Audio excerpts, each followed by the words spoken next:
the Jesuits are behind the Vatican and are the power behind the White Pope. They are the gatekeepers of the New World Order. A former bishop reveals a few home truths about the Vatican. He says that they control the Illuminati and in turn control the New World Order. Bishop Bouffard, who left the church and followed Christ as a blood-bought believer, living in Canada after 6 years as a Vatican priest, assigned the task of passing daily sensitive correspondence between the Pope and the leaders of the Jesuit order, residing at Borgo Santo Spirito 5 near St. Peter's Square, says, yes, the man known as the Black Pope controls all major decisions made by the Pope, and he in turn controls the Illuminati, said Bishop Bouffard on Greg Szymanski's radio show, The Investigative Journal, at gcnlive.com, where archives of the startling statements can be heard in their entirety. I'm not sure if that's still available, by the way. People can't imagine how evil and how much destruction they have caused and will cause, while at the same time using the perfect cover of hiding behind black robes and professing to be men of God.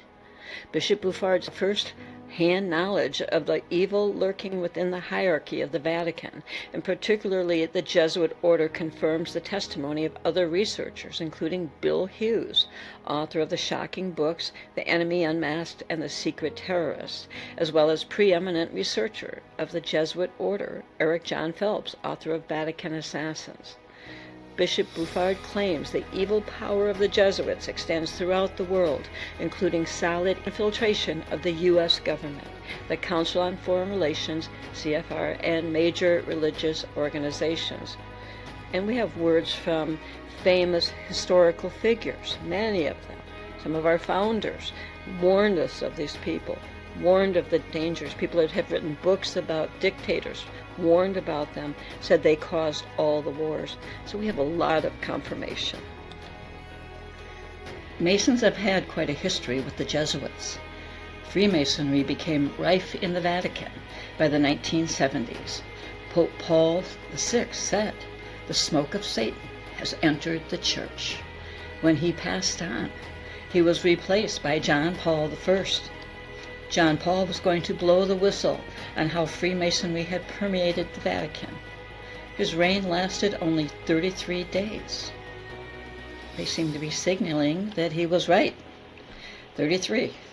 In 1978 August to 1978 September, according to some sources, he was murdered, and when his body was found, he was clenching a piece of paper with the names of some high-ranking officials of the Vatican. The man Francis, known as the Pope, is a Jesuit, and this is the first time in history that a Jesuit has become the White Pope. Never supposed to happen. Paul Williams is a church historian who has written a number of books, including The Vatican Exposed. He worked for years as a consultant for the FBI. I believe that the Pope was murdered. I believe that the Pope died because of an administration of digitalis, and I believe that he was murdered because reputations were at stake and fortunes could have been lost if he had proceeded as Pope. The cover-up began almost immediately. The Vatican Secretary of State called for an immediate embalming of the Pope's body without removing any of the blood. This rendered an autopsy almost impossible. This conspiracy theory relies on three central pieces of evidence.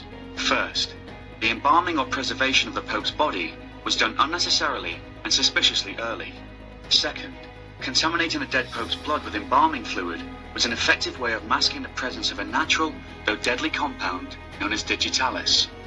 Third, the Vatican's account of the Pope's final day in office is full of inconsistencies and is unbelievable. A team of toxicologists, embalmers, and pathologists will, through a series of rigorous scientific tests, put these claims on trial. First, the time the embalming started.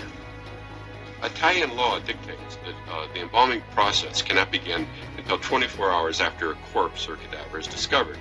When Pope Paul VI died, several weeks before, his body was not embalmed until 24 hours after the death. That's Italian law that the Vatican adhered to. In this instance, the Vatican demanded that the body be embalmed immediately. The Vatican's reason was that an early embalming would prevent the Pope's body putrefying in the heat of the Roman summer, while it lay in state for 4 days. According to Paul Williams, the Pope's body was being embalmed within 6 hours of it being found, in marked contrast to his predecessor, who only died 33 days earlier in that same hot summer. And this is what Mr. Williams wrote in the book The Vatican Exposed, Money, Murder, and the Mafia. The Vatican is the mafia, by the way, in case you didn't know that. You know, the ones with the casinos, and they're actually behind the Indian casinos, too. Over $50 billion in securities, gold reserves that exceed those of industrialized nations, real estate holdings that equal the total area of many countries, opulent palaces containing the world's greatest art treasures. These are some of the riches of the Roman Catholic Church. Yet in 1929, the Vatican was destitute. Pope Pius XI, living in a damaged, leaky, pigeon-infested Lateran palace, could hear rats scurrying through the walls, and he worried about how he would pay for even basic repairs to unclog the overburdened sewer lines and update the antiquated heating system. How did the Church manage, in less than 75 years, such an incredible reversal of fortune? The story here, told by church historian Paul L. Williams, is intriguing, shocking, and outrageous. The turnaround began on February 11, 1929, with the signing of the Lateran Treaty between the Vatican and fascist leader Benito Mussolini. Through this deal, Mussolini gained the support of the staunchly Catholic Italian populace, who at the time followed the lead of the Church. In return, the Church received, among other benefits, a payment of $90 million, sovereign status for the Vatican, tax-free property rights, and guaranteed salaries for all priests throughout the country from the Italian government. With the stroke of a pen, the Pope had solved the Vatican's budgetary woes practically overnight. Yet he also put a great religious institution in league with some of the darkest forces of the 20th century. Based on his years of experience as a consultant for the FBI, Williams produces explosive, never-before-published evidence of the Church's morally questionable financial dealings with sinister organizations over 7 decades through today. He examines the means by which the Vatican accrued enormous wealth during the Great Depression by investing in Mussolini's government, the connection between the Nazi gold and the Vatican Bank, the vast range of church holdings in the post-war boom period, Paul VI's appointment of mafia chieftain Michele Sedona as the Vatican banker, a billion-dollar counterfeit stock fraud uncovered by Interpol and the FBI, the Ambrosiano affair, that's the one that the Pope was trying to uncover when he was killed after 33 days, called the greatest financial scandal of the 20th century by the New York Times. Did you ever hear about it? The mysterious death of John Paul I, profits from an international drug ring operating out of Gdansk, Poland, and revelations about current dealings. Yeah, now they want to take over the world with their Great Reset, the COVID scam, and there's much more. This is just the tip of a very big iceberg right here. Pope Francis, the White Pope, is said to be the first Jesuit Pope. Now, I think there have been others, because many popes had been Jesuit trained in their colleges, so secretly were likely Jesuits. They weren't official. Francis was installed in a coup at the Vatican with Hillary and George Soros, according to WikiLeaks, which is why Assange is locked up in prison now, right? Thanks to Donald and the CIA. But he was installed, and Benedict was removed. There's no reason for his removal. He was fine. Usually they stay in for life. But he was removed because they wanted a Jesuit there, so they wanted no interference with their New World Order, or let's call it Satanic World Order. So that's what happened. That's why there's a Jesuit Pope. The Catholic Church has been fighting to try to straighten things out and get this influence out of their church. So that's why Hillary, that all the Jesuits, Soros, and all of them, Rothschilds likely, had to get involved. They want the New World Order, and they need the Vatican to help do it. And now Francis is out there pushing environmentalism, all the social justice, which was created by the Jesuits. The whole social justice thing is just a new mask for Marxism. And now he's pushing it hardcore, ecumenicalism, trying to reunite all the world's religions under one. The Catholic Church isn't Christian. A former Jesuit said that they created Islam. So now they're sitting over in Islam country, signing agreements with them and trying to form a one world religion with the other religion that they actually created as a weapon against Christians. Because remember, it's the Jesuits who did the Inquisition ever since they were formed in 1540. They were the ones out there butchering Christians, because that's why they were created, to fight the Reformation, to fight Martin Luther, to fight Protestantism, which is a protest against the control of the Catholic Church. So they're out there and they take oaths to destroy Christians and Protestants. That's why they want to take over the church, because they hate Christianity. They're not Christians. They don't worship Jesus. They say they're the Society of Jesus, but they're not. They're the opposite.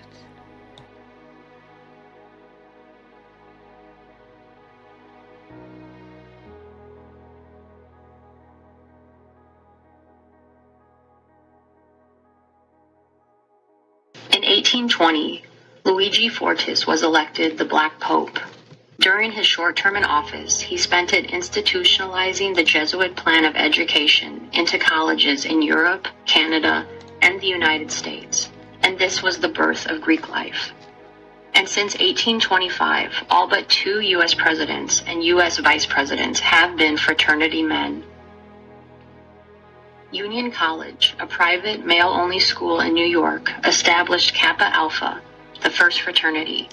Since 1795, 19 U.S. presidents have attended this school, and 2 years after the birth of Kappa Alpha, Sigma Phi, and Delta Phi were established.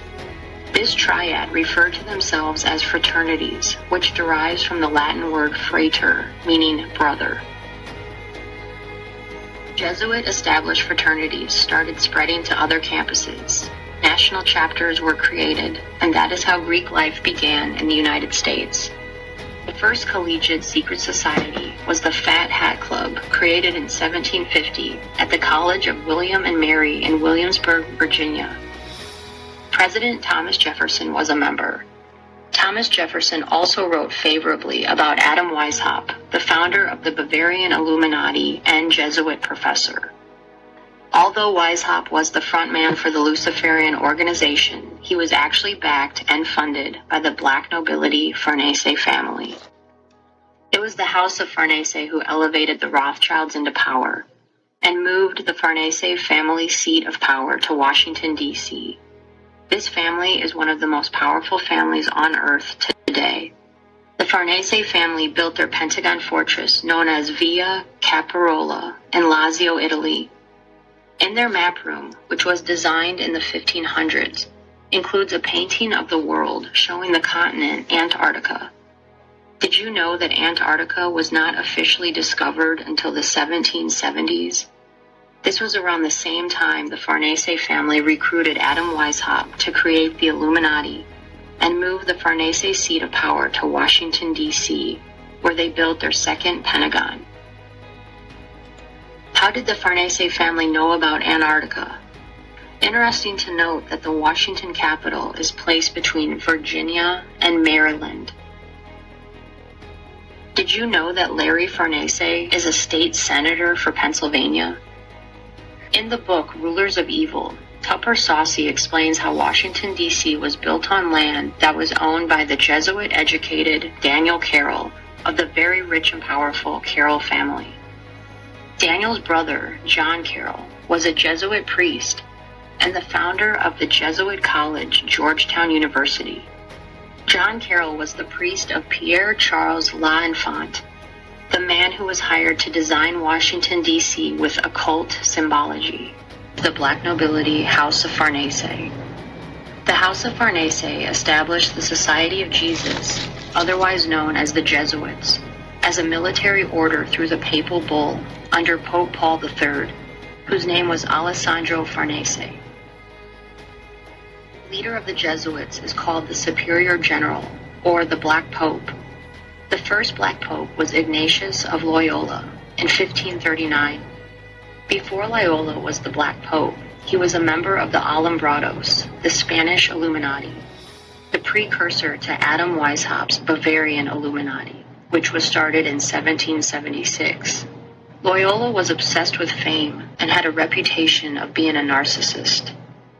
Under the House of Farnese, Loyola's mission was to infiltrate and reform the Protestant and Catholic churches. Loyola established the methods of prayer, otherwise known as the spiritual exercises, which are still used today in all Jesuit training. The spiritual exercises stem from mystical and hermetic practices which enable demonic control. Hermetic magic is a type of black magic that originated from ancient Egyptians and was portrayed in the Book of the Dead. Rene d'Anjou, a descendant of the Merovingian bloodline, persuaded Cosimo Medici of the black nobility House of Medici family to establish a library at San Marco, where Plato, Pythagorean works, and books on Hermetic magic were translated. It was from Cosimo Medici's library that sparked up the Greek and Egyptian teachings by the Jesuits that influenced the Italian Renaissance. The Jesuits have been responsible for major deception and murder throughout history, which is unknown to the public. In the book, The Suppressed Truth About the Assassination of Abraham Lincoln, the author claims that the powerful Giacomo Antonelli, a cardinal and secretary of the Papal States under Pope Pius IX, supervised the plot to kill Abraham Lincoln with the help of the Jesuits. Notice the hidden hand. And we all know about the JFK conspiracy involving the mafia and black nobility connections, but that would be an entire video in itself.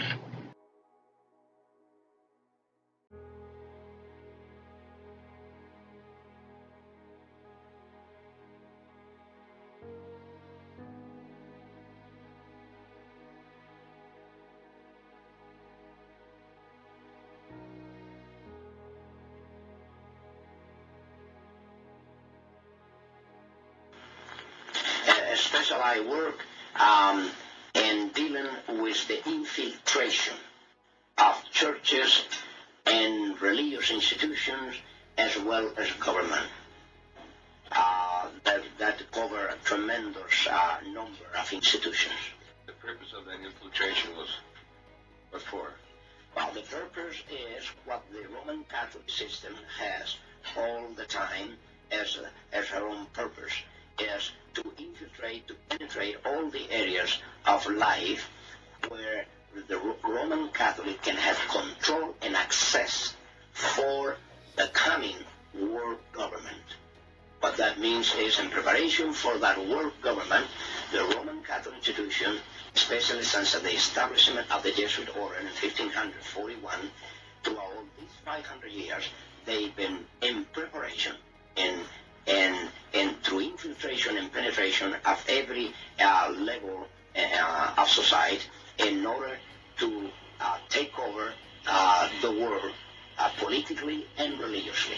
There are two doctrines that define very well these dangerous goals of the Roman Catholic institution. Two doctrines define this very well. One is called the doctrine of the apostolic succession, and that is dealing with the papacy.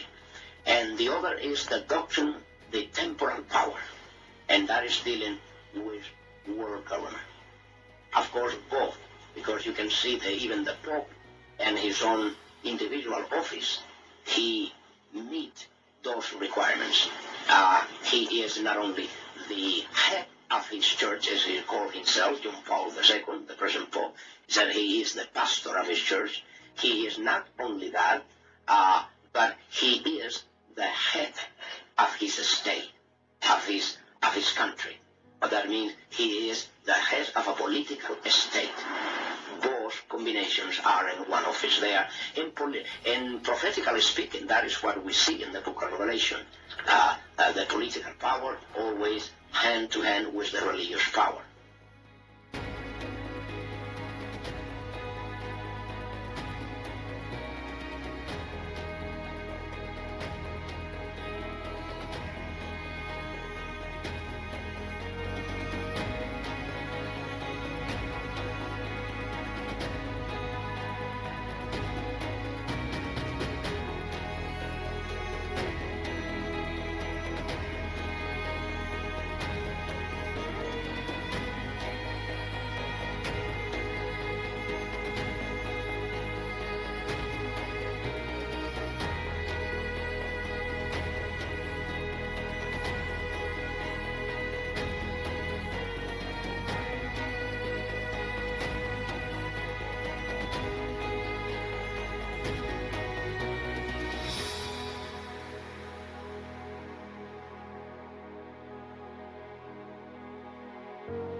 Vladimir Putin was born on October 7th, 1952. He was born in Leningrad, which was then the Communist Soviet Union. His grandfather was the personal chef of communist leaders Stalin and Lenin. Kind of crazy. Lenin ruled Russia during the First World War, and Stalin was the general secretary of the Communist Party. They were both staunch Marxists. And when Putin was a child, he enjoyed reading the works of Karl Marx and Friedrich Engels. Karl Marx and Friedrich Engels wrote the Communist Manifesto, and they were actually coached by Jesuit priests. There was a Jesuit priest by the name of Augustin B., who was German, and he stated that the Jesuits created the Communist Party for one reason, and that reason was to kill the tradition of the Orthodox Church in Russia.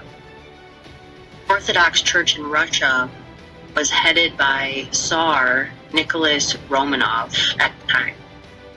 The Communist Jesuit Party was secretly bankrolled by the black nobility of Rome.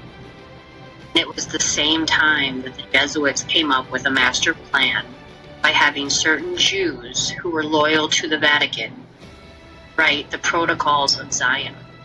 And the Protocols of Zion were meant to do two things. First one was turn the world against the Jews by using them as a scapegoat, to be a catalyst for the Inquisition against the Roman Catholic Church. So during this time, the Jesuits worked very closely with Karl Marx, Engels, Trotsky, Lenin, and Stalin. It was during this time that gold was transferred from Germany to Russia. Karl Marx was also associated with one of the most powerful Freemasons at the time, and his name was Giuseppe Mazzini. Mazzini was closely allied with the House of Orsini, where the Grey Pope allegedly derives from. Now, Giuseppe Mazzini was a 33rd degree Freemason, and he started the famous P2 Masonic Lodge, which started the term made men. Now, made men is a mafia term. Mazzini was a globalist and a Luciferian, and he worked with Marx to push socialist agendas in Europe and America, and helped the Italian mafia expand to the United States through the rigging of professional football. There's actually a book called Interference, and it includes many links to pro football and the mafia in modern history. And of course, Karl Marx, his socialist writings were funded by the Rockefellers and J.P. Morgan, because in fact, these socialist ideas were resurrected from none other than the Knights Templar. So in the early 1900s, Tsar Nicholas Romanov II ruled Russia. He was the descendant of the House of Romanov, which was a Russian ruling dynasty for over 300 years. The 1600s to 1917 was the time that this family, the House of Romanov, ruled, until the House of Romanov was executed in 1917. In the early 1900s, the Orthodox Church was spreading all over Europe, to countries like Turkey, Greece, Serbia, Romania, etc. And this was a huge problem for the Vatican and the Catholic Church. And what happened was the Jesuits and the black nobility decided to set up the First World War. Now, at the time, the Pope was backing Germany, which was ruled by Kaiser Wilhelm. Now, Kaiser Wilhelm was the grandson of Queen Victoria and Prince Albert from the House of Saxe-Coburg and Gotha. This family derives from the German House of Hohenzollern. Hohenzollern. This house has a coat of arms that has a black and white checkerboard, like you would see in Freemasonry. And they are one of the prominent original 18 families of the black nobility. And the descendants of the House of Hohenzollern are actually still around today. Just do a Google search of House of Hohenzollern, and that is a rabbit hole in itself. Now, the House of Hohenzollern, their primary function is to run the military that protects the Bank for International Settlements. They are a Nazi military bloodline. Okay, so Kaiser Wilhelm was working with the Pope Pius at the time, and the Jesuits to expand Germany. And now this ties in the Rothschild connection. If we go back to 1815, during the Congress of Vienna, this was the Rothschilds' first attempt at the New World Order, using the debt of the European nations as leverage. And the scheme actually failed, but they were at least successful in having Switzerland declared forever a neutral sovereignty in all future wars, in order that the funding of both sides could continue with impunity and unimpeded by the conflict. Okay, so this is how they operate. They are always controlling both sides. So the Rothschilds' ambitious one world government plan failed because Tsar Alexander I of Russia refused to be bullied by the Rothschilds. He was aware of their devious plot to enslave not only his country, Russia, but the entire world itself. Nathan Mayer Rothschild vowed from that day forward that either he or his descendants, the House of Rothschild, would destroy and take down the House of Romanov. And just over 1 century later, in 1917, the House of Romanov fell. And I will get more into that, but they were murdered by the Rothschild-sponsored communist Bolshevik thugs during the so-called Russian Revolution. And in 1869, Albert Pike predicted that there would be 3 world wars in order for the banksters to install their New World Order. And this would include religion being at the center of it. And in 1914, the first steps in bringing the pre-planned First World War started using Serbian nationalists. And they were a secret society called the Black Hand. So the Black Hand Secret Society was formed in 1911, and their logo was a skull, a vial of poison, a knife, and a bomb. The Serbian nationalists plotted the murder of Archduke Franz Ferdinand, who was a member of the black nobility House of Habsburg.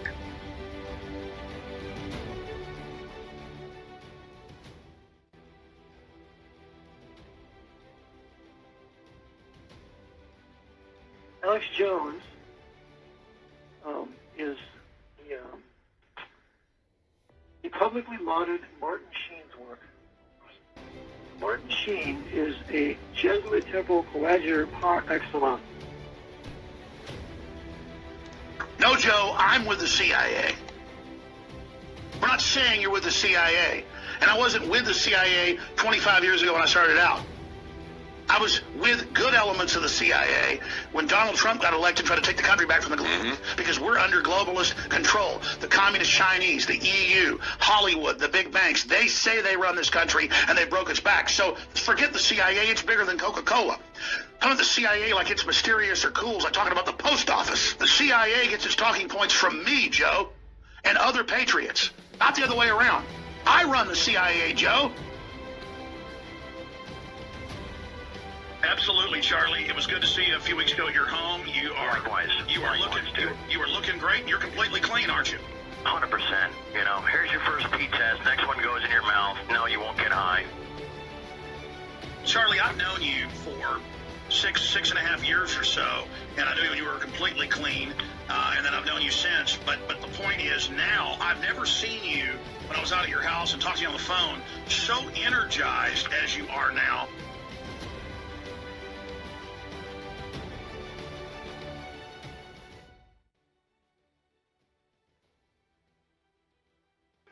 It's hate, and it must end now.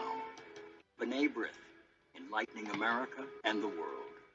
We'll be here till there's no more hate.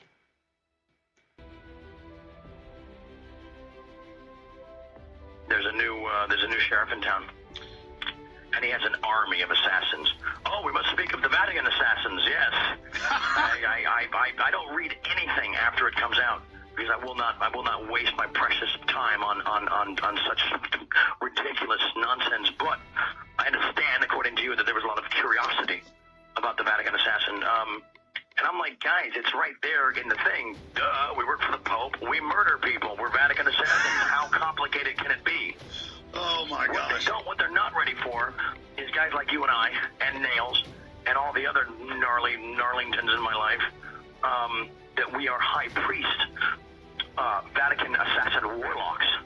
Our media have ignored this. I mean, when you start looking at all the people that have been writing about the Jesuits over the century, and for this to be ignored, especially the concordat that was brought together between the National Socialist government and the Vatican, how can these people in the alternative media like Alex Jones and the rest of these guys ignore this? And how can the mainstream media ignore it? And I figured it's only one reason, that they must be working for them, because how can they look at this? For example, Mr. Joseph Rovin, a Catholic writer, comments on the diplomatic agreement between the Vatican and the Nazi Reich on the 8th of July, 1933. And he writes, the concordat brought to the National Socialist government, considered nearly everywhere to be made up of usurpers, if not brigands, the seal of an agreement with the oldest international power, the Vatican. In a way, it was the equivalent of a diploma of international honorability. Thus, the Pope, not satisfied with giving his personal support to Hitler, which he did, granted in this way the moral support of the Vatican to the Nazi Reich. At the same time as the terror was beginning to reign on the other side of the Rhine and was tacitly accepted and approved, the so-called brown shirts had already put 40,000 persons in concentration camps. The programs were multiplying to the accents of the Nazi march. When the Jewish blood streams from the knife, we feel better again. And that was said by a Nazi sympathizer. In the following years, Pius XII saw even worse without being stirred. It is not surprising that the Catholic heads of Germany vied with each other in their civility towards the Nazi regime, encouraged as they were by their Roman master. One must read the disheveled ravings and verbal acrobats of opportunist theologians such as Michael Schmaus. He was later made a prince of the church by Pius XII and described as the great theologian of Munich by the publication La Croix on the 2nd of September 1954. And as we look at these writings, we see the agreement between the Vatican and all of its priests, all of its bishops, to support the Nazi Reich. And it goes on. And also, never once did the Vatican ever denounce the Third Reich. So what about the Fourth Reich, folks? What about the Fourth Reich led by the Vatican? Lessons from history of Roman Catholicism. Let me just read you this by Richard Bennett. He writes this, and then we'll get to Mr. Phelps. The lesson and warning of history that the undemocratic regimes whose leaders own allegiance to the Pope or practice the lofty principles of the Papacy pose a threat to individual liberty and carry out religious persecution. For example, the Inquisition was alive and well in the Balkans in the 1940s. Convert or die was the choice on the 900,000 Orthodox Serbs in the new state of Croatia, run by Nazi puppet Anton Pavelic and Roman Catholic primate Archbishop Aloysius Stepanek. 200,000 of them were converted, and the other 700,000 who preferred to die were tortured, shot, burned, and buried alive. This appalling persecution, carried out mainly by Ustashi priests and friars for the triumph of Christ in Croatia, included many of the worst atrocities of the war. Certainly the mutilations were horrific, the savagery terrible.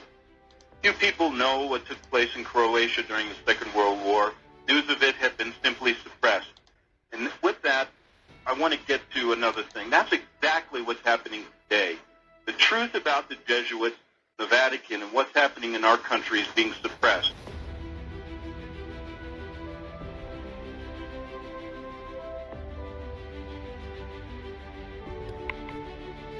It's also what happens when you listen to the radio host, Alex Jones, who claims that 9/11 and the Oklahoma City bombings were inside jobs.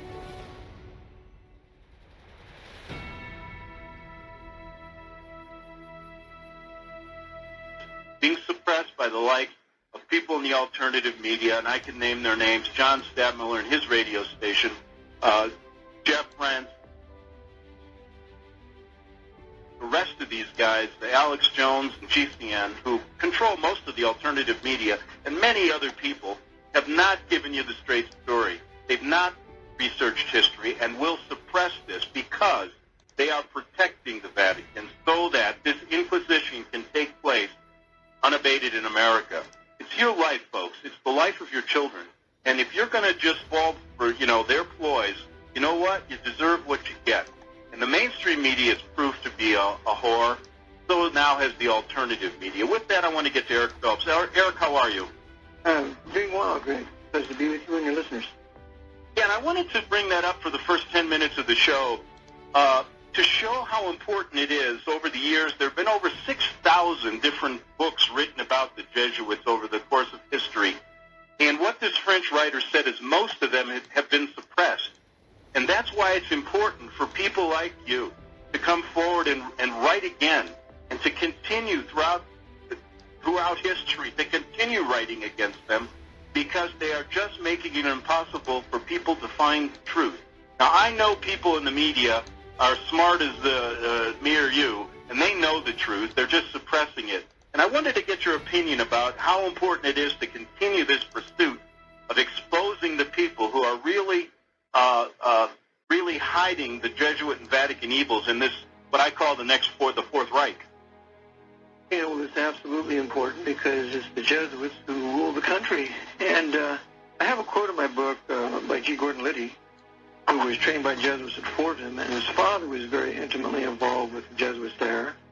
And the quote in his book that I quote in mine is, his book is Will, the autobiography of G. Gordon Liddy. He says in there that the Jesuits at Fordham rule the world and they enjoy it. Mm-hmm. And G. Gordon Liddy knows who rules. And so all these guys in Washington know who rules in the Beltway. And yet they're under oath or under death threats not to say anything. And so as a result, the people think, well, in fact, there are two political parties, and there really is a race, and there really is an election, when that couldn't be any farther from the truth. So indeed, we need to continue to reveal the history of the Jesuits so that in the flow or in the stream of history, we're brought to the present, and it makes perfect sense as to how they got this power and how they rule. Yeah, and that takes us to how they control the media. Just for a point, last time you were on the show, we discussed this in depth, but I think it's worth mentioning just for a couple minutes again. And when you start looking at some of the past books that have been written about the Jesuits, and your book, which cites numerous people throughout the course of history warning us about the Vatican and their evils, even up to the Croatian genocide in World War II, and just as late as the genocide in Rwanda in the 90s. And what's so upsetting is that none of these people who profess to be in the alternative media, who we talked about, will deal with these issues in a fact-by-fact basis. And I think the reason is, if they did, their cover would be finally up. What's your thoughts? I agree completely, and they would not have a show anymore. I think the only one in the alternative media that ever really did deal with the Jesuits was sincerely and persistently was William Cooper.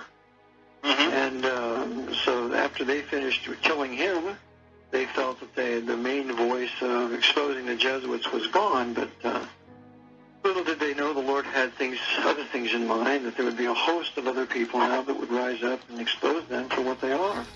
But indeed, the Jesuit order, what I want to concentrate on when I have my newsletter going and maybe even a broadcast with American Voice and thinking about it for an hour a week, is to continually set forth the great authors of the past and what they wrote on the Jesuit order, with the great statesmen of Europe, what they had to say about them, the leaders in World War II, what they had to say about them, and so that the reader may become very, very familiar with Jesuit history, and so that he's not surprised to see that all these Jesuit grads are manning key positions in the media. So when you see the Jesuit connection there, the people can know that they have an agenda. Yeah, and it not only stops with the media, it's also in our government and in the banking sector. And basically, if you look at some of their followers, it's amazing how much power they have. And it appears that they hide behind this one simple method, and that is to say, we are the sons of God, we are just a religious organization, and how dare you criticize us? That's right. And you see, the reason why we can attack them is because we're taking their own writings that they don't want you to know.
Does Rome still rule?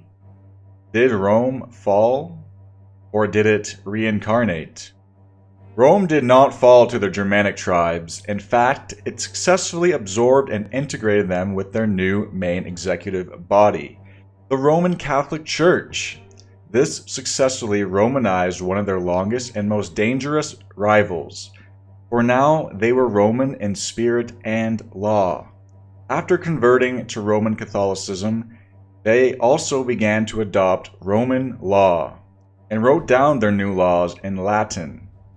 Of course, they would soon reincarnate into different successor states, such as the Holy Roman Empire and others. This has continued on until now. The truth is, society is more Roman today than it ever has been since the height of the Roman Empire. The main way the Roman Empire survives to this day is successfully reincarnated into various entities. The Catholic Church, of course, is one, but also the Western empires, Britain, France, Spain, the Holy Roman Empire of the past, and even the Russian Empire, which is often called the Third Rome. The Ottomans even claimed to be a Roman successor state, which itself did not end until 1922. The term Western does not denote a geographical location, but a cultural origin, a Western or Roman origin. Today, the latest incarnations of Rome in the Western or Roman world rules through three separate yet allied incarnations: the Empire of the City-States, the Vatican, the City of London, and the District of Columbia. These three cities are separate nations within their puppet states and function as administrative bodies of the Roman incarnation, those being the British Empire, the American Republic, and the Roman Catholic Church. Rome functions as the spiritual branch, London as the financial, and Washington as the martial or military branch. In the Anglosphere, we like to think that we live in a parliamentary democracy, that we in Canada or Australia or New Zealand got our so-called independence in a civil and polite manner. This is not the case. We live in a constitutional monarchy. When we gained our so-called independence, it was not from the crown, but independence from the English Parliament. The English Parliament no longer has direct influence over our governments, but the crown is still the head of state. The queen is the direct ruler of all the crown states, which in fact does not make her a queen, but it makes her an empress. And there are many lines that direct this empress back to the house of Julii, the clan of Caesar himself, the Anglo-sphere. These states are not independent of the crown, but are now equal kingdoms under it. England, Canada, Australia, New Zealand, Scotland, Wales, North Ireland, these are all separate kingdoms, equal amongst each other under the crown. So when you understand this, you understand that we are not in some parliamentary democracy, but we are in an empire, the British Empire, no longer ruled under the English Parliament, but directly under the crown. And in the coming years, we will see the emergence of Kanzak, which is a further integration of the crown colonies into a free movement empire similar to that of the European Union. And is the United States truly independent from Britain? The definitive Treaty of Peace in 1783 states, Prince George III, by the grace of God, King of Great Britain, France, and Ireland, Defender of the Faith, Duke of Brunswick and Lunenburg, Arch-Treasurer and Prince-Elector of the Holy Roman Empire and of the United States of America.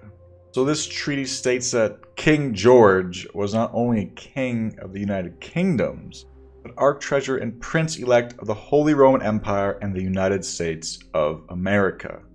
Also to note, Defender of the Faith is a Catholic title, Defender of the Catholic Church, and later we will link the monarchy and the church even in today's world.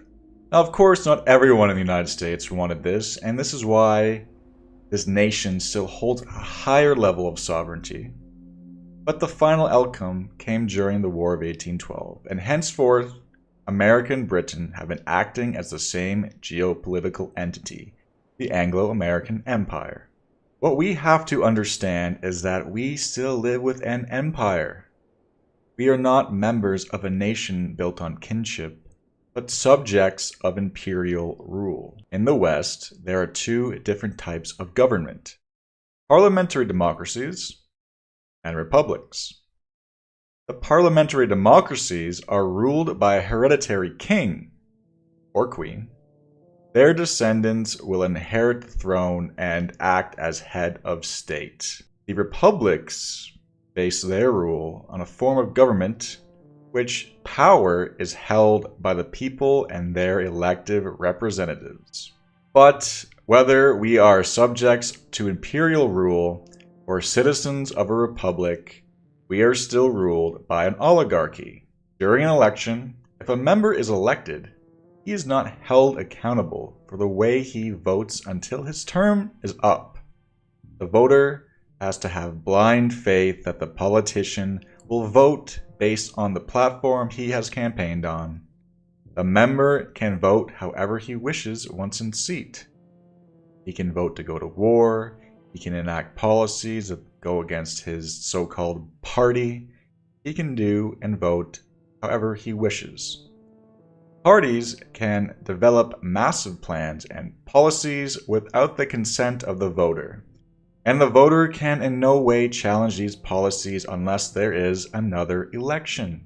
Our whole form of government is a faith-based process and taking politicians at their word. Where does this system come from? Why are we subject to it? Isn't Western democracy the freest and greatest of all forms of government since the dawn of time? Both the Republic model and the Imperial model stem from Rome, the twin-headed eagle. Our system of law today is still based on Roman law. Just look around you. It's everywhere. In fact, the term Western has nothing to do with geography. It is directly correlated to Roman civilization, not Western.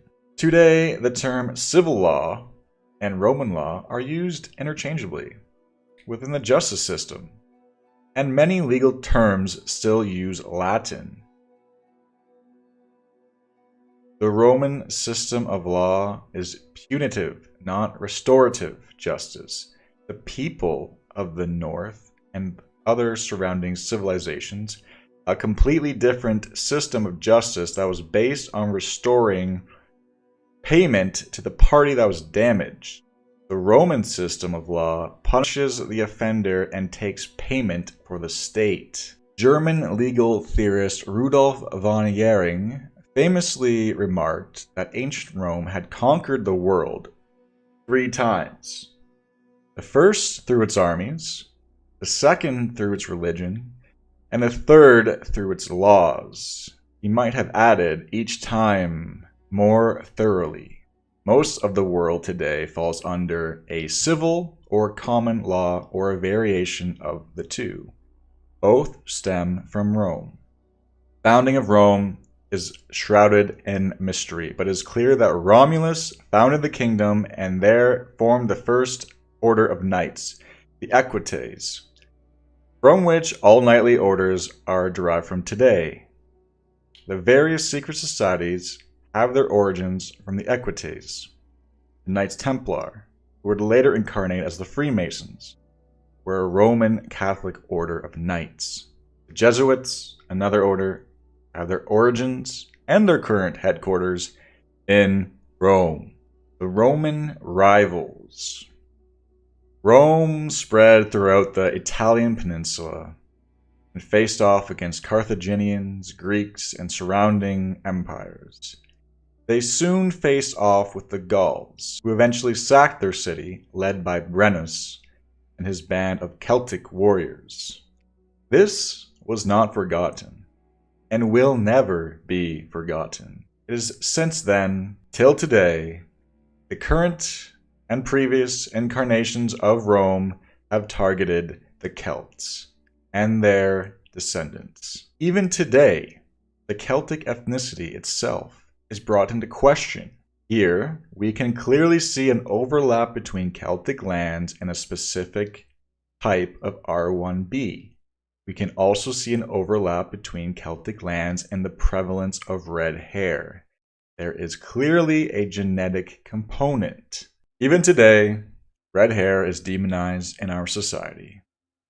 All the way back to Rome and up until the Inquisition to Kick a Ginger Day, redheads have been targeted. Even the notions that redheads are vampires, or witches, or possess some occult power comes from this ancient feud with Rome. In the German witch trials, which took place in Würzburg, Trier, Fulda, and Bamberg, ginger-haired people were said to have been put on trial, tortured, and murdered, under the assumption that those who possessed red tresses must have been witches. During the Spanish Inquisition, it was believed that red hair was a result of its wielder stealing fire from hell, and so many were branded as witches and burned to death.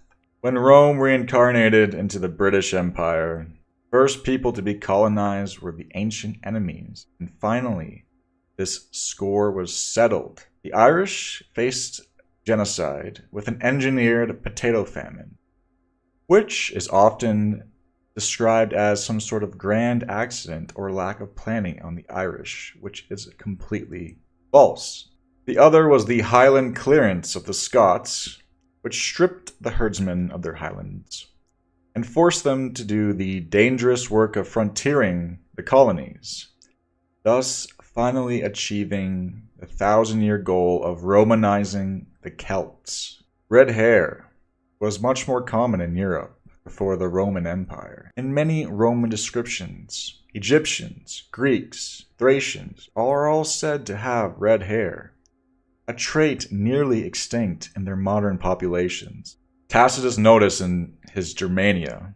Hence, too, The same physical peculiarities throughout so vast a population all have fierce blue eyes, red hair, huge frames.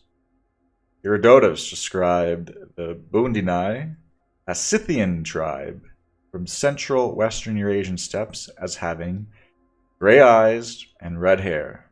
Seneca noted that the color of the Ethiopian is not singular among his countrymen, nor is red hair tied upon a knot a peculiarity among the Germans.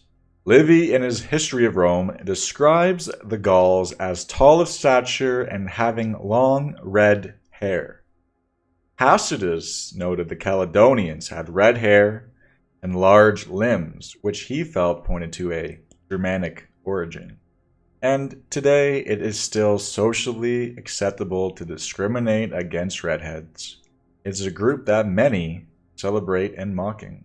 And the redhead aspect of Europe has mostly been wiped out due to genocide, slavery, and the Inquisitions. It is now sparse and only found in high numbers in the last of the Celtic lands. Other rivals of Rome would soon face its wrath in later incarnations.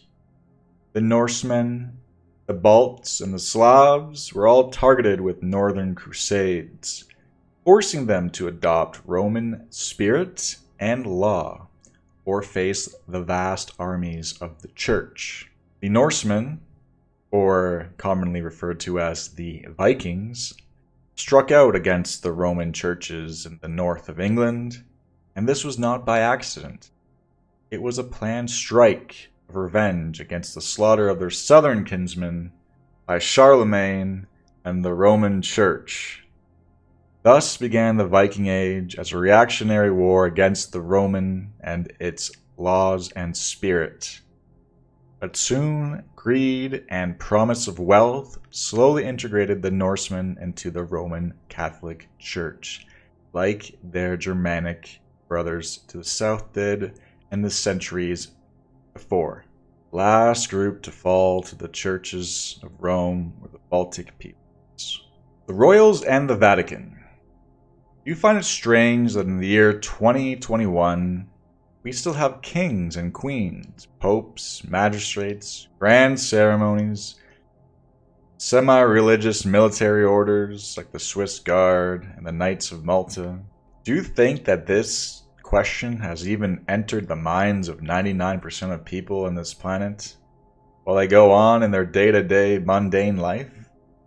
The symbols of an oligarchy surround us. The royal orders and houses are still in great wealth and power in this world.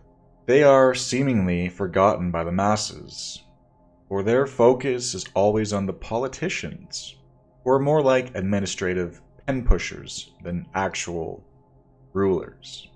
We live in a world surrounded by ancient orders and bloodlines, operating in plain sight. Masonic lodges, and even the smallest towns throughout America.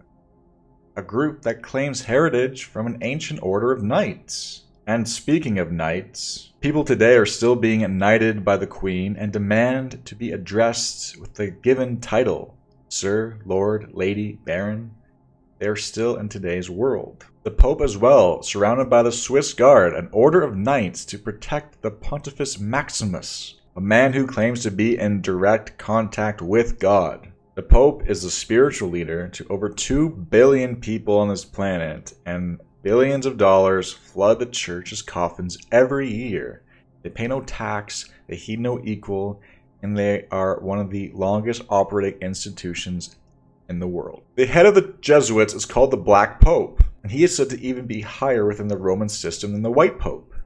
He calls the shots for the Jesuits and runs his shadow cabinet to promote the Roman Church's agenda. Now you might be asking yourself how the royals and the Vatican are aligned if most of the royals are Protestants who split away from the Roman Church. This was merely done for political purposes to ease the peasants in the north who are growing weary of being ruled by far-flung Rome. It is the order of the Knights of Malta that connect the Catholic and Protestant bloodlines into this grand alliance. The Queen herself is a dame of the order. as well as various members of the royal bloodlines within Europe. There is even a Protestant branch of the Knights of Malta called the Johanniter Order. The order is diplomatically recognized by most of the world's government and even has neutral observer status by the UN. They are issued their own diplomatic passports in order to travel easily and without hassle while operating in the world. They receive no security checks. When the Queen meets the Pope, she usually dons her black robe to signify that she is a member of the Catholic Knights of Malta. Much of the royalty and notable figures of history are members of the Knights of Malta. Even Joseph Kennedy was a member. Are the Kennedys truly the royalty of America? So as we look around us, we once again see that we are living in a world of emperors, kings, knights, orders, and occult societies, all hidden in plain sight for all to see. And what is the agenda? Well, all we need to do is look at the current Pope to see what is the deal. His main goal is globalism, universalism, and integration between the countries, for the world to accept the Roman system and governance. That is the goal, which they have largely already succeeded in. The light of Rome. The Illuminati, Jesuits, New World Order, Freemasons, and all the various factions that the truth community has collectively pointed to have their origins within Rome and the Roman system. The goal of the Roman Empire has always been to expand, colonize, and quote-unquote civilize the known world. So what does it mean to be civilized? The English word civilization comes from Latin civilis, civil, related to civis, citizen, and civitas, city. It is to be a citizen of a city, or to be ruled by a city or city-state. The goal of Rome was to destroy the honor-based, barbaric, free societies and integrate them to a Roman, law-based, and civilized society. Or to remove honor from a society has always been the goal of Rome. In the pre-Roman world, society was based around personal reputation and the interactions you had with society based on your own personal honor. It was contextual and a restorative-based justice system. Roman law is by the letter of the law, not based on context, but the written rules that all must follow. Context is not taken into account. Justice is not restored to the injured party, but to the state or the crown. Justice is not blind, but rather bought, for whoever has the funds to defend themselves can always have the better course in the outcome. Poor who cannot fund themselves are often disadvantaged. The Germanic concept of Wehrgild, justice was given as a form of compensation to the injured party. Though not a perfect system, at the very least, the injured party would receive something for the damage. And in this northern system, free men could vote on matters of war. Today, we vote for people, and they can bring us to war even if they ran as an anti-war candidate. These republics and constitutional monarchies are the ultimate oligarchic system. Biggest lie they've ever told you is that democracy started in Rome or the United States. Democracy has always existed in one form or another in these ancient cultures, the Indo-European cultures. Free men could vote for their sacred kings and vote to go or abstain from war. This is what it means to be free. A person who has a vote in matters of peace and war. We currently do not have these rights. In the northern kingdoms, even a slave could earn freedom if he showed great merit and courage. But in the Roman world, You were bound to your name for life. Only extremely rare circumstances could anyone earn freedom. There was no rising in social strata. It was your name, not your deeds, that created your destiny. Now you may be asking yourself, if Rome rules, then why are there so many wars, succession crises, and factions within this world order? Well, that is the Roman way.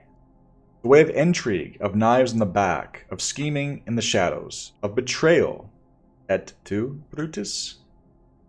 There will always be factions within this system vying for control at the top, and that is part of the system. It is built in the system.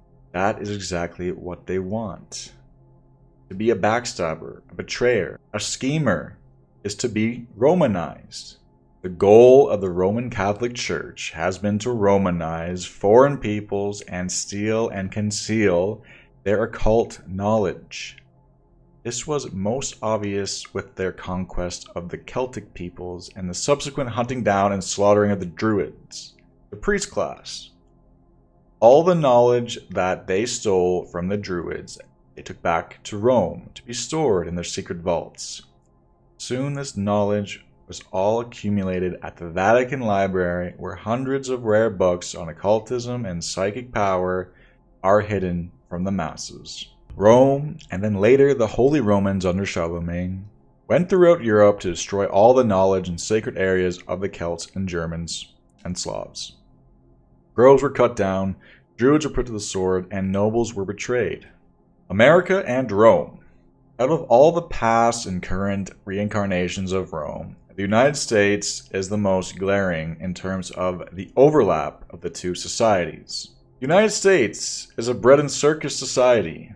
The plebs are kept pacified with football, gladiatorial games, and the theater, while the legions go forth and conquer. Anyone can be a citizen of the Republic if they are born on its soil, or if they fight in its legions. Even the U.S. House of Representatives symbol is the Roman mace. Society is becoming more and more Roman every year. Excess, lust, and degeneracy are becoming the mainstays of society, as the honor-based morality that lingered for so long is now finally gone and eroded. In 2021, we have become more Romanized than ever before. Look at the government buildings within the United States. They're all modeled after the Roman system. And America, like Rome, seeks cultural assimilation. It goes out into the world, conquering and absorbing, taking in what it finds useful from the outside, and discarding all traditions that hamper its growth. Rome's biggest success was keeping the plebs occupied with its bread and circuses, the never-ending novelty of the games in order to keep its taxpayers happy, despite them being socially stratified. Same goes in America, and they have surpassed even the Romans in their ability to keep the masses dumbed and occupied. The arenas that fill every city and town across the nation, endless theaters programming the nations, the endless degeneracy available on their black screen portals. We live in Rome. It surrounds us to this day. And I ask for all my fellow barbarians to never submit to its rule. Many people today are waking up to the evils of Zionism, but very few realize who the real puppet masters are behind the scenes. Today you're going to learn who those puppet masters are and why Zionism was created, which is ultimately to serve the beast.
Welcome to the show, everybody. You're listening to the Dance of Life podcast, and I'm your host, Tudor Alexander. Welcome to this very important episode. You know, I thought I was done making videos about Zionism, and I am, but I thought I would make one more, one-stop shop where you can get all of the important info to help your friends wake up from the spell that is being put on them with the controlled demolition of the Zionist and dispensational agenda that is very active right now in the world. So hopefully this video will be very edifying to you and to your friends who are getting quote-unquote Jew-pilled. All of the evil, all of the Zionist, all of the Jewish power shenanigans that have been going on and that now people are waking up to are actually a very carefully crafted narrative and controlled demolition to ultimately bring people back to Catholicism. If that sounds absolutely crazy to you right now, then please stick around for this video and indulge the other resources that are cited in here. The Bible says that Satan gave his power and great authority and his throne to Rome. And a big part of Rome's efforts in the world in the last 500 years especially have been the Jesuits. Of course, it's not just the Jesuits. You also have the Knights of Malta. You have other Catholic orders. You have other secret societies like Freemasons, Illuminati, all these types of things. They're all one shadow government that works behind the scenes. The Synagogue of Satan. I talk about this in my Synagogue of Satan, which I'm going to put this video as a kind of addendum or bonus right at the end of that series. It'll be part of it. But nevertheless, today I want to lay out a kind of like a lightning round of facts so that you can be equipped to discuss this with your friends and to help them out of the deception because they're being baited by all of the Jew hatred and Zionist, anti-Zionist propaganda, which it is propaganda. Propaganda has some truth to it, right? That's why it's effective. But of course, it takes the truth and veers you off the narrow road. So today you will learn that truth and have a more nuanced understanding of the evil that is in the world and also, very importantly, the direction of history, because most people are deceived by the direction of history. We're going to look at things that you can find easily online. I'm not doing any super crazy, PDF book research here. You can do that on your own. I'll cite some books that you can use. But nevertheless, we're going to look at very easily discoverable things that are public information and show you the truth that you can just see for yourself. It's important to remember that Satan has many tentacles in the world, and one of them is Zionism. It is the Talmud, it is Judaism, and it is all these Antichrist things. And every tentacle has a purpose, my friends. Every tentacle has a purpose. This is something you need to understand about Satan. Satan is not chaotic. He's not stupid. Okay? He's not haphazard. He is the most cunning being that God has ever created. The devil is extremely calculating. He's very brilliant and intelligent, and he's very conniving. So he doesn't just do things just to do them. Everything has a purpose. So every one of his tentacles in the world, whether it's atheism or Zionism or Freemasonry or whatever else, it always has a purpose. And for him, that purpose is to ultimately receive worship. So everything that he created, every psyop that's ever been created, has a purpose to ultimately serve that end time goal. And of course, the Bible tells you very importantly that he will be successful at the very end for a short time. But nevertheless, he will be successful. That means that all of these things are being integrated into that final outcome. The devil did many evil things through Talmudic Judaism. He baited the Jews into many evil things that you can look into yourself. Coin clipping, poisoning the wells, usury, blood libel, Kabbalah, many things that you can't even talk on YouTube about. And I won't talk about them because I don't need to talk about them. You can look into them yourself. But nevertheless, these things are probably a little more well-known now with all the shenanigans going around with Israel and the Middle East.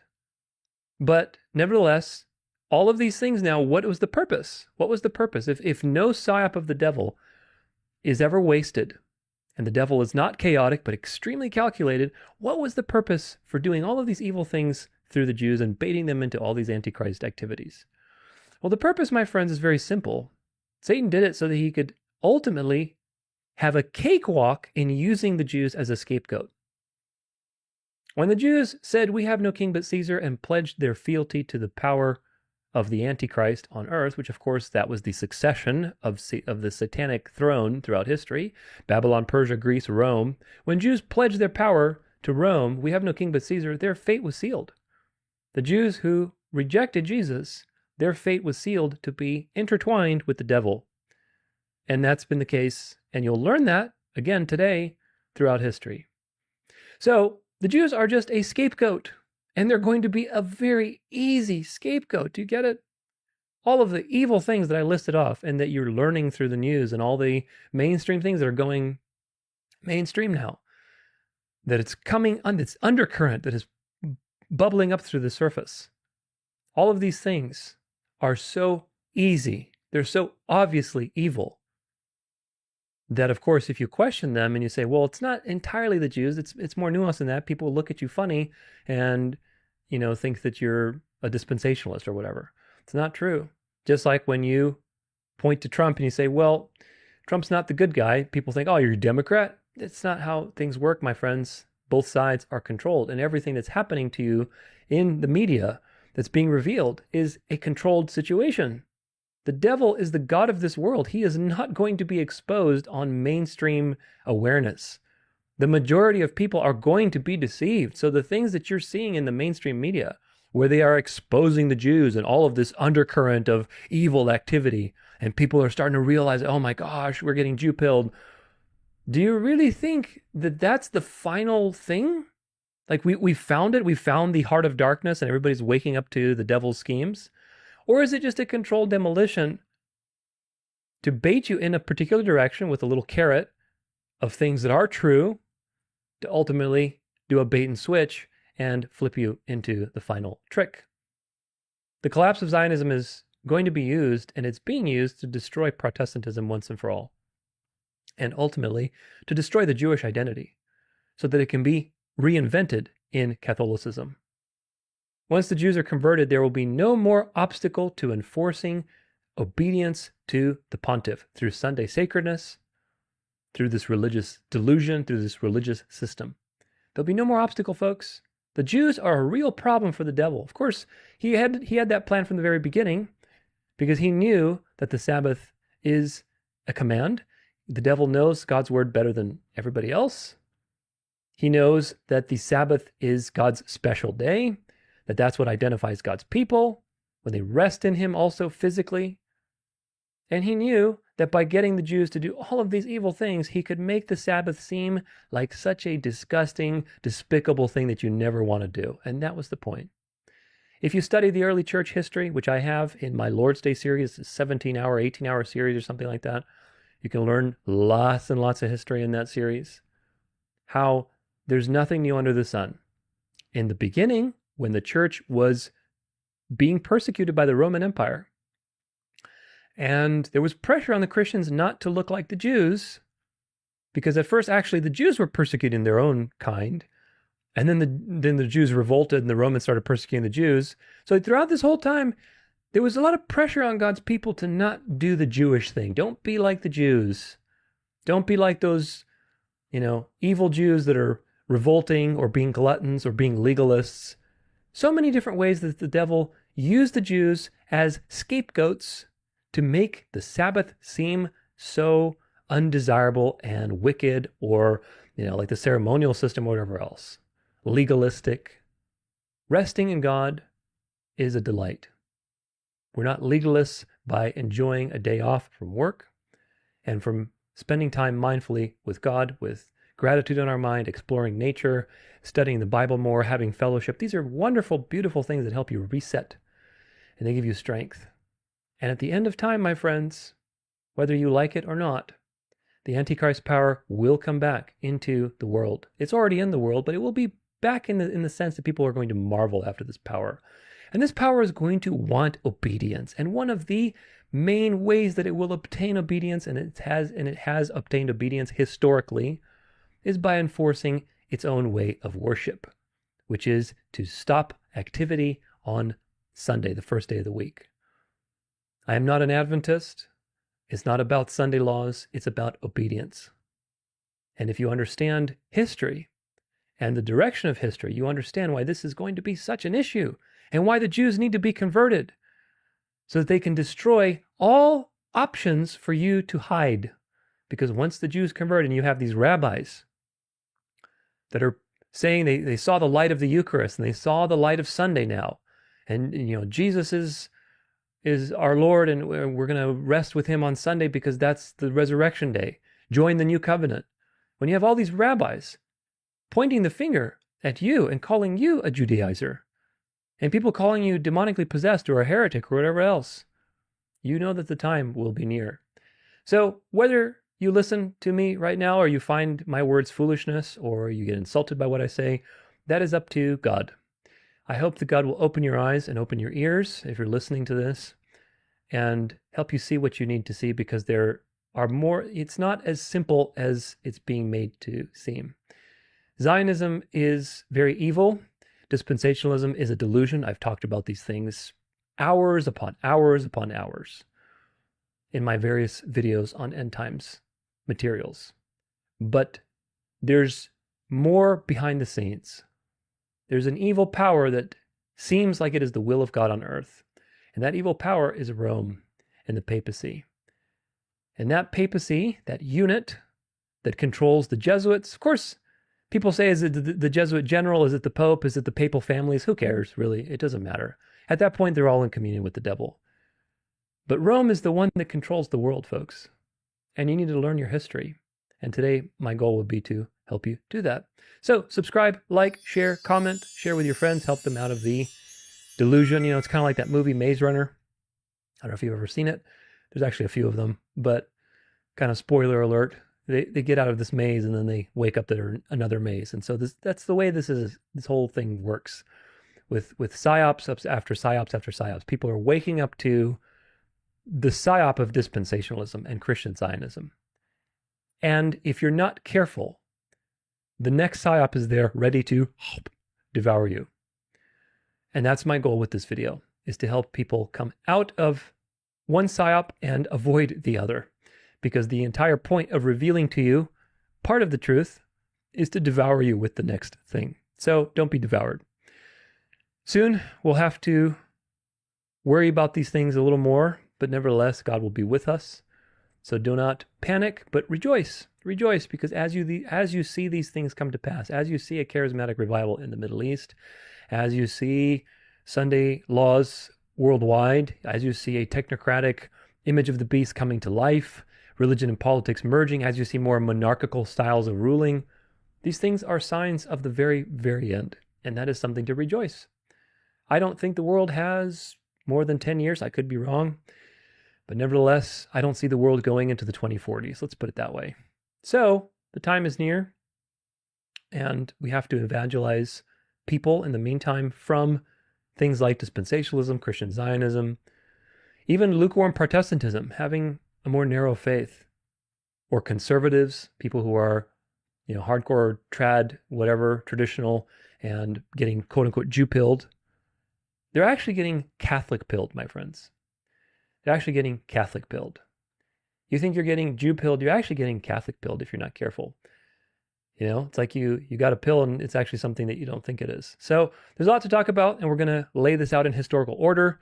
I've talked about these in my Synagogue of Satan series, my End Time series, my Great Delusion series, my Venerable Day of the Sun episodes. I have a lot of videos on these types of topics. So I'm not going to cite every absolute thing I'm talking about here. I'm going to have some sources that we're going to look at. We have lots of sources, but nevertheless, I'm not going to document every single thing because I've documented it in other places. My point is just to give you a lightning round type of narrative so that you understand from point A to point B what's actually going on with this whole thing. If you want the video or the notes, you can access that in the library. You can either purchase the library now or you can download it. Now, let's talk about from 70 AD to about 1600 AD, give or take. After the temple was destroyed, the Jews were obviously dispersed and they went to different parts of the world.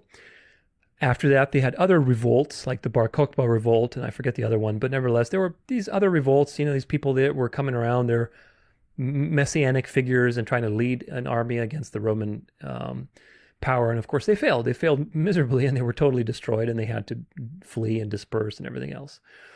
Many Jews fled to Europe, especially the noble families, and they took their craft of building various things like masonry with them. And of course, that created operant Freemasonry.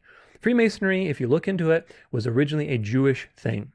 It was a Jewish thing. They had their esoteric, architectural understandings, and they brought that into Europe.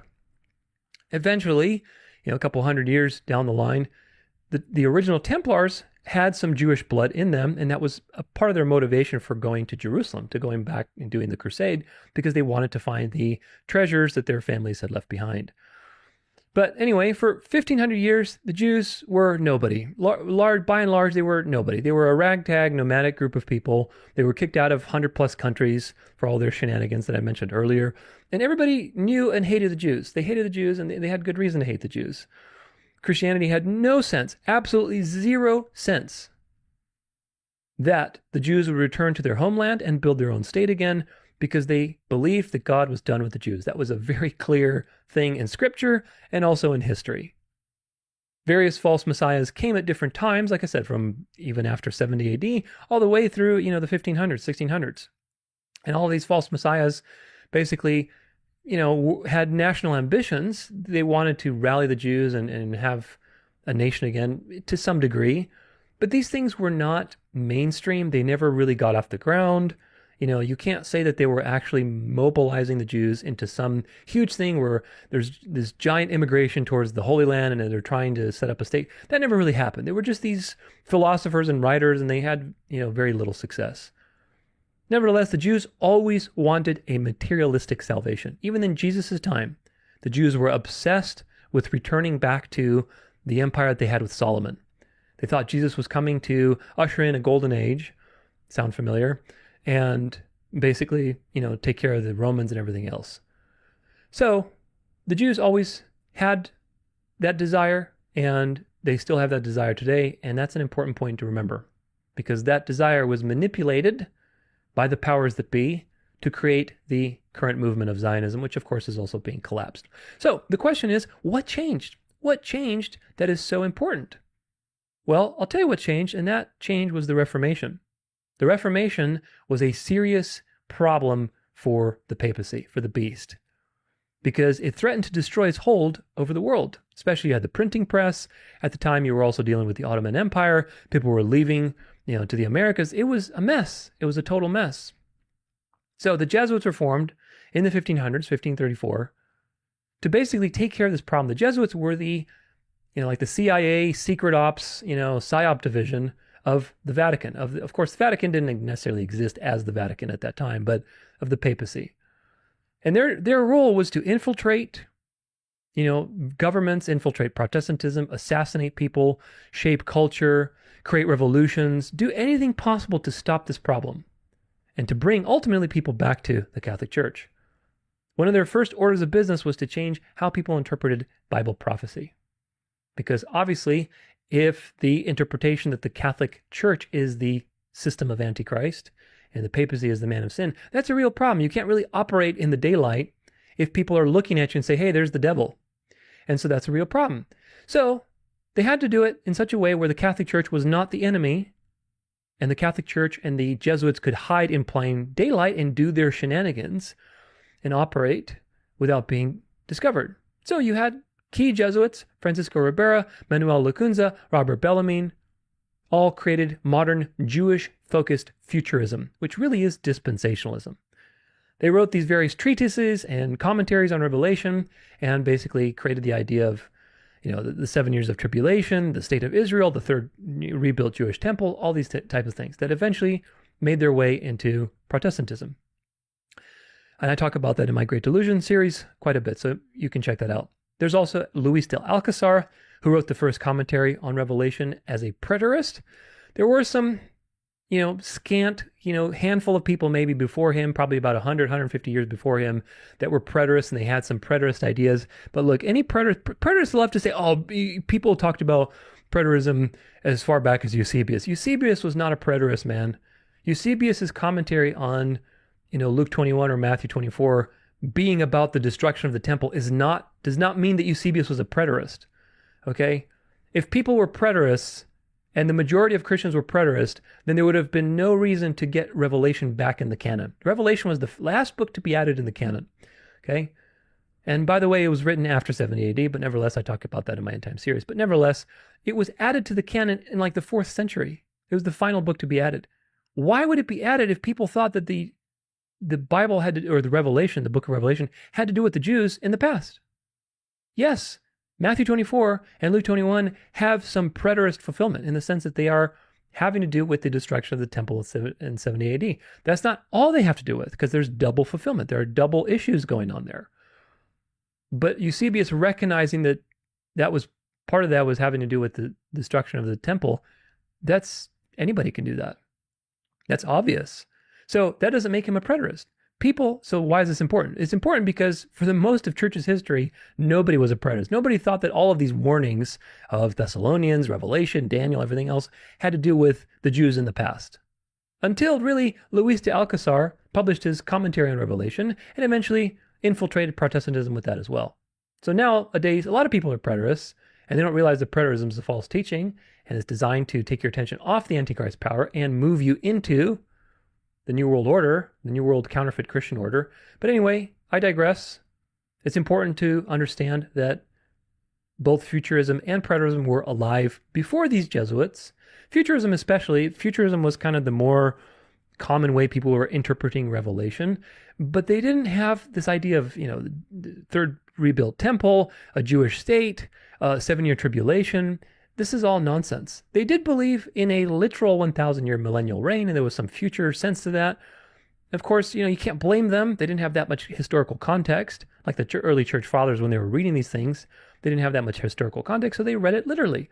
And that was generally the idea that Jesus would return, he would install a government for 1,000 years, and, basically that would be a golden age type of thing. So that was generally how people understood Revelation. The Jesuits took that and weaponized it and turned it towards the focus towards Judaism and Jews and Israel and everything else. Preterism, same thing. Like I said, there were people before Luis de Alcazar, but then after him, he really took that and weaponized it. But the point is this, they weaponized these things and they put people's attention either to the future or to the past. That's how the devil works. There's a narrow road, either to the right or to the left. And once you see that pattern, you can sniff out all of the devil's schemes anywhere you go, because it's very obvious. Nobody was therefore looking in the present moment and in present history to understand what is actually happening. And Satan's kingdom was able to be cloaked because they deceived the world into these various false eschatologies. Eventually, people like Manuel Lacunza, which, by the way, Manuel Lacunza, he wrote his commentary on Revelation through a pen name, a Jewish pen name. I think it was Rabbi something Ben Yosef or something like that.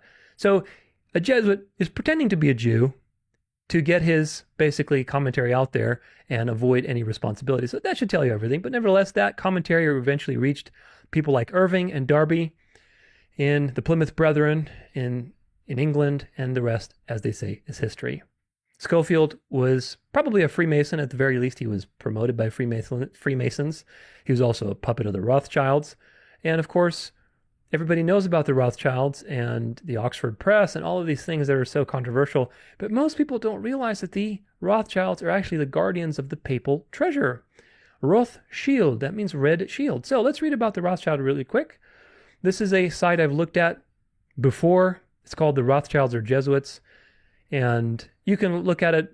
Now I think the website is down, so I'm using the the Wayback Machine. But I'm not going to read every single thing on here. I'm just going to read a few quotes, and there's a lot on here. I've cited it before, I think, in my Synagogue of Satan series. You can read it yourself, but I'll cite to you a few of these. If you are not American, you will understand why your country is on its present course, as it too is controlled by the Jesuit general through his select Jesuits, Knights of Malta, Shriner Freemasons, and Knights of Columbus, and the Illuminati's Masonic, Kabbalistic, Labor, Zionist, Sabbatian, Frankist, named after the Black Popes baptized Jacob Frank, Jewish House of Rothschild. For the order controlled the infamous House of Rothschild since no later than the French Revolution and Napoleonic Wars, after which Jesuit-led crusade the Rothschild family was surnamed the Guardians of the Vatican Treasury. That's Eric John Phelps, Vatican Assassins. Let's see, there's a couple here I highlighted. International finance and banking are not primarily Jewish. Many of the most powerful banking interests in the world are run by Gentiles. One of the most powerful forces in international banking is the Knights of Malta, a Roman Catholic military order controlled by the Jesuit Superior General. Sadly, even a certain segment of the alternative media helps to propagate the lie that the Jews run international banking. Interestingly, one of the titles of the Rothschild banking dynasty is Guardians of the Vatican Treasury. The Jews as a people have been used for centuries as a scapegoat by these international banksters and their secret societies such as the Jesuit-controlled Knights of Malta. To label the Jews as running banking, Hollywood, etc. is to throw out the proverbial red herring designed to throw us off the scent of the real controllers. Yeah, Hollywood, most people don't realize that Hollywood was started by Jesuits and Catholics, and the Jesuits are the ones who practiced and invented the idea of projecting an image onto a screen or a wall like 100, 150 years before Hollywood was started. And they were the ones that owned all the theaters in Europe, and they were shaping culture to basically bring people back to this Catholic ideal, just like they're doing today. Of course, they let Hollywood become liberal, and they let the Jews go to town so that now there could be a scapegoat. Do you get it? One more, I think the Rothschilds were Jesuits who used their Jewish background as a fause to cover their sinister activities. The Jesuits, working through Rothschild and financier Nicholas Biddle, sought to gain control of the banking system in the United States. The Jesuits used Biddle and the Rothschild to gain the upper hand in American banking because they knew they could control the people and effectively rewrite the Constitution according to papal law. Jackson was trying to stop them. We have already seen that the Rothschilds were the banking agents for the papacy's church. These three financial families, the Rothschilds, Morgans, and Rockefellers, all do the bidding of the Jesuit order because of the Jesuit infiltration in their organizations. They do whatever is necessary to destroy constitutional liberty in America and to bring the Pope to world domination. As we look back over the 20th century, we see how successful the Jesuits have been. They have continued to squander the wealth of America and continually attack its great constitution and civil liberties. Daily, the power of the Pope in the Vatican City increases. One day they will achieve total power again. Does the Bible say that? Absolutely. So that's in alignment with what the Bible says. That's Bill Hughes, The Secret Terrorists. It's a great book. One more, seldom is it mentioned that the Rothschilds, along with other Western bankers and industrialists, financed the rise of Hitler as a bulwark against the Soviets.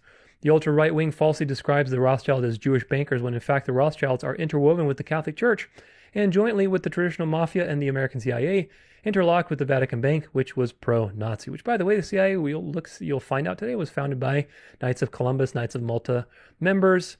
And of course, the Rothschilds are interwoven with the Catholic Church. Here's an example of that. David René de Rothschild, Baron David James de Rothschild, born December yada yada, is a French banker and a member of the French branch of the Rothschild family. Since 2018, he is supervisory board chairman of Rothschild & Company and chairman of the Rothschild Continuation Holdings and the Swiss holding company. So let's see if we can find where he was married to. Aldobrandini. Here we go. There it is. Spouse, Princess Olympia Anna Aldobrandini. Aldobrandini, if you know your history, that is one of the papal families, one of the elite papal families, like the Medici, like what's the other ones? Firenze or whatever their name is. Anyway, there's a lot of them. I think there's like 12 or 13 of them. Orsini. Aldobrandini is married to Mr. Rothschild. So what does that mean? That means that these two threads are interwoven by the devil. And of course, it's not just the Jews. The Jews are just a scapegoat because ultimately Satan needs to destroy that to integrate his system. So if you want some further reading on all of these things, check out Bill Hughes, The Secret Terrorists, Eric John Phelps, Vatican Assassins, Tupper Saucy, Rulers of Evil. These are all very well documented books that talk about these things in great depth. Rothschild means red shield in German, so they are the shield. They're the shield of the papacy. In other words, you can think of them as the scapegoat. They're the scapegoat, the shield that protects the dragon and the dragon's wealth. Rothschild became a thing during the French Revolution because the Jesuits were kicked out of many countries for starting revolutions. Sound familiar?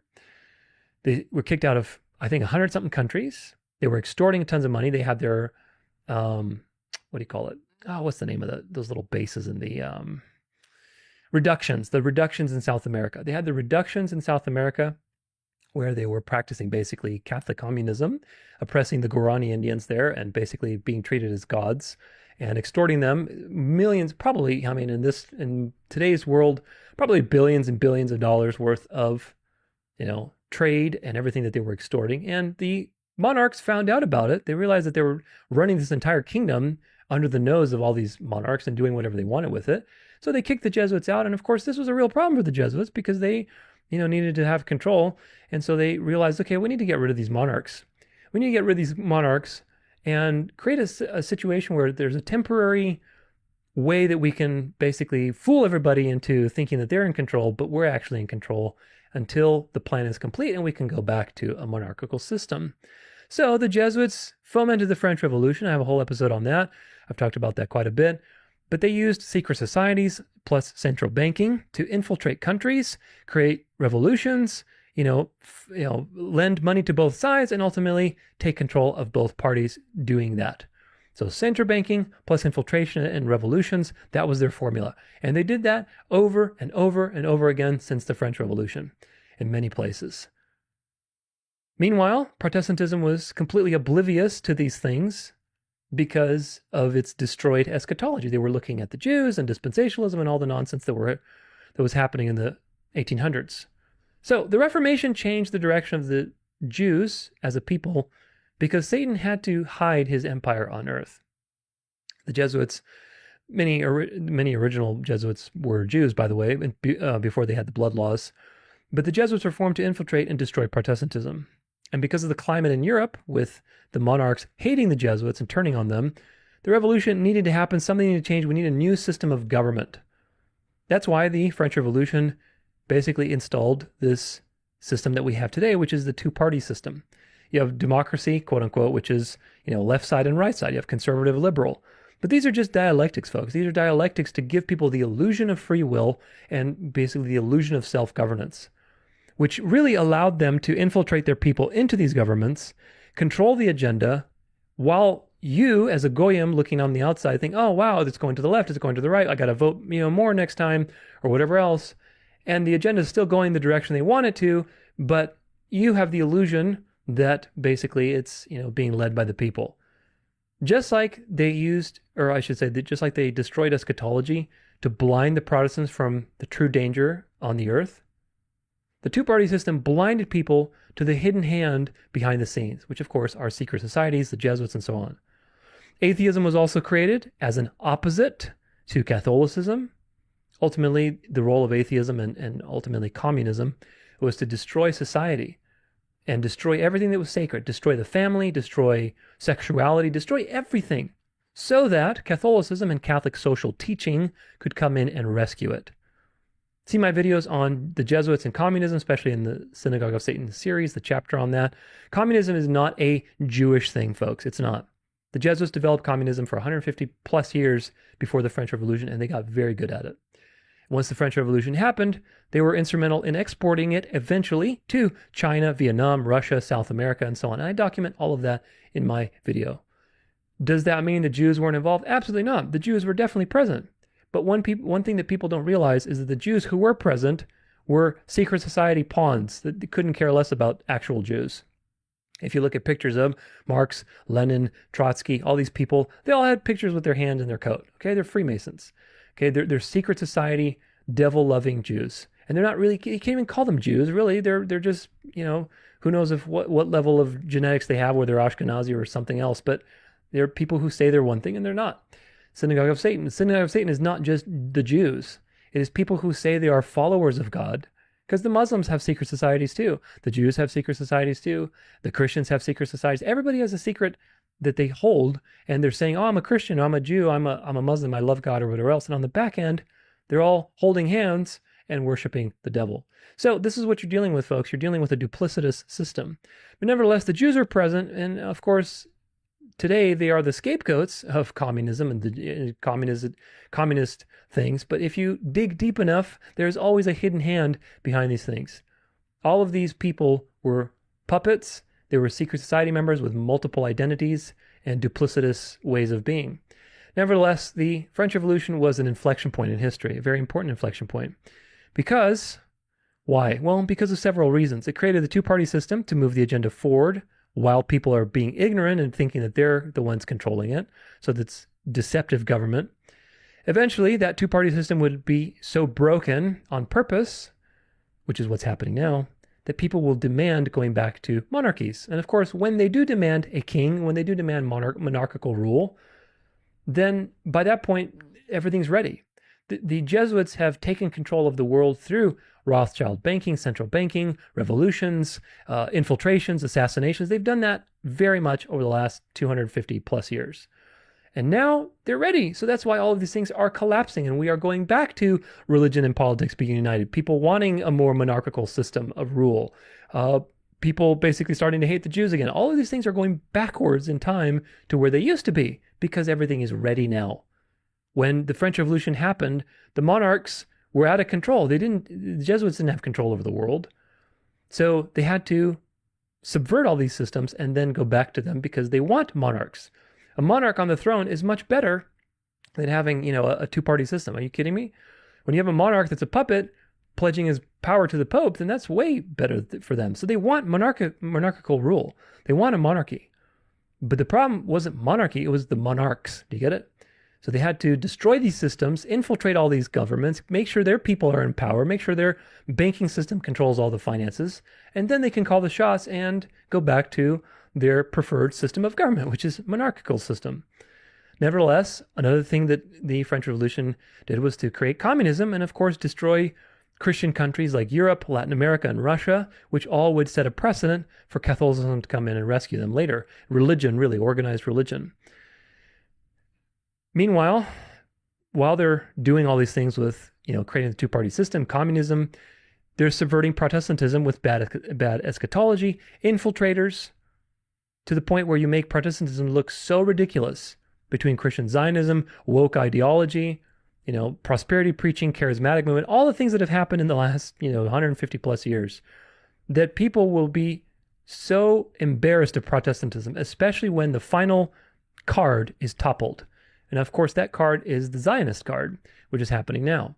As a result of Zionism's controlled demolition, people are discrediting Protestantism so hard that they are leaving in droves to Catholicism. And that's exactly the point. It's right on cue, folks. It's right on cue. The Zionist movement was also created during that time. We'll talk about this in just a little bit. But around that time, the Zionism was created so that the Jews would be the scapegoats for all these problems. And eventually, the point was to collapse Zionism in tandem with all of these other things, like collapsing liberalism, like collapsing Protestantism. All these things are collapsing in a very controlled and carefully orchestrated symphony, so that the final result is everybody marveling after the beast. This has been the agenda for the last 250 years, and I've talked about it many times in many places. It's all just been one giant dark to light.